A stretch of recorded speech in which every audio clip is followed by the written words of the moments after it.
2023年3月，云南普洱的一户农民的牛圈中，突然闯进了一头体型硕大的牛。它的体型要比普通的黄牛还要大，浑身腱子肉，头上的牛角又粗又弯，整体上霸气十足。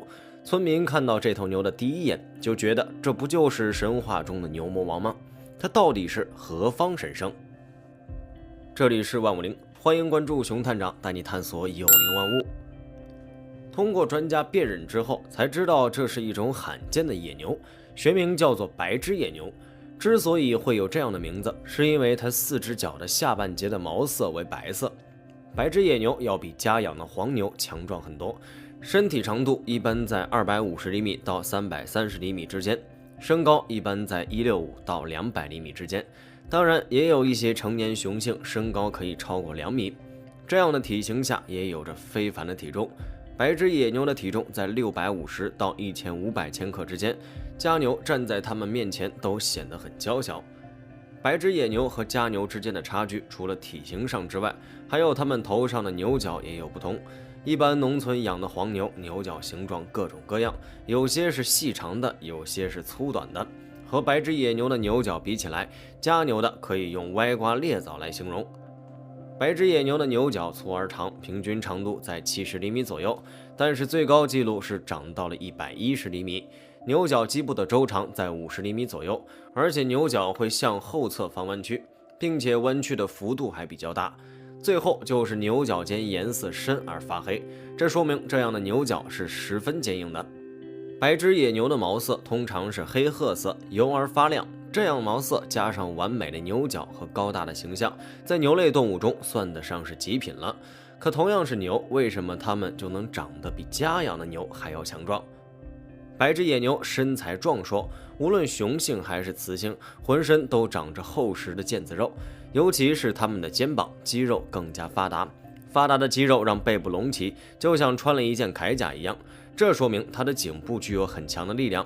不管是直接冲撞还是上挑，都能产生很强的破坏力。白枝野牛的4肢和强壮的身体比起来，简直太细小了。它进化成这样，不怕跑断腿吗？但是在实际观察中发现，即便是这样细小的4肢，也能够产生很强的爆发力。白枝野牛之所以能够这么强壮，和它们的饮食习惯有很大的关系。作为一种生活在热带的野生动物，白枝野牛的食谱非常复杂。除了常规的杂草、树叶之外，它们也吃柚木、合欢果和腰果这些营养丰富且能量爆表的食物，并且它们会像大象一样啃食一些树皮，因为这些树皮里含有大量植物纤维，以帮助它们更好地消化和吸收食物的营养物质。它们尤其偏爱柚木树皮，因为其中含有大量的钙和磷，能够帮助它们构筑强壮的身体。当然，只是吃的丰盛还不够，还要吃得多。据观察，白枝野牛一天当中有很大一部分时间都是在进食，就像其他普通的牛一样，它们也是先大口嚼烂食物咽进去，存在第一个胃里，然后再反刍继续吃，一直重复下去。它们可以从凌晨吃到傍晚，然后夜间再出去觅食。除了中午最热的时候会在阴凉处休息一下，其余时间都是在吃。和白枝野牛相比，家养的牛饮食就非常简单。在牛圈里的牛几乎每一顿吃的都是一样的草料，并且吃多少都是被人为固定。如果它们也像白枝野牛一样一整天都在吃，那么很有可能会把主人吃破产。这样单一的饮食结构和有限的饮食量，注定了家养的牛不会像野牛那样强壮。即便有一些牛被激素催生，长出了浑身的腱子肉，也是华而不实。既然白枝野牛如此强壮，那么它的战斗力又是怎么样的呢？白枝野牛通常胆子很大，就算在路上看到有人活动，它们也不会害怕。但是如果受到挑衅，它们就会受惊，立马做出攻击。以白枝野牛的体型和重量，足以掀翻一辆汽车。老虎来了都要绕着走。白枝野牛看着很笨重，战斗力又有多强？它们行动起来十分敏捷，如果全速奔跑，时速可以到达55千米。真要用来逃跑，这点速度也是足够了。但是有时候也难免要和对手硬碰硬。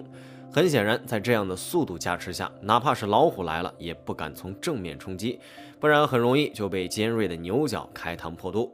所以，一般的食肉动物并不敢猎杀白枝野牛，也就印度的孟加拉虎敢对他们下手。但是为了增加成功几率，孟加拉虎就算动手也是专挑白只野牛的薄肉之处，比如咬断它们的脚筋，让它们失去行动能力，然后再咬断它们的脖子，等着白只野牛一点点断气。不过白只野牛具有很强的团队意识，它们通常都是在一起活动，一旦遇到食肉动物入侵，它们就会围成一个圈，把幼崽保护在最里面。这种阵势之下，哪怕是孟加拉虎也得小心应战，否则就会被牛群踩得粉身碎骨。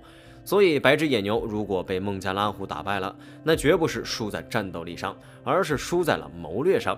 因为白只野牛属于一点就着的类型，一旦进入了战斗状态，就容易杀红了眼。这时候孟加拉虎当然不会盲目冲上去，而是躲在远处静观其变，等着他们把体力消耗完再出手。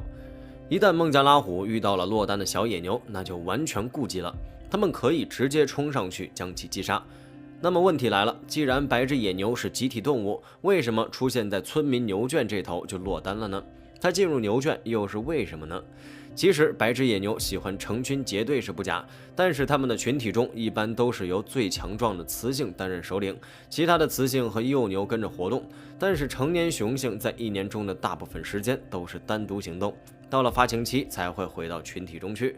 而进入牛圈的这头刚好就是到了发情期，但没想到它离开牛群走得太远了，迫不得已之下只好进村民的牛圈，借家养黄牛完成繁衍任务。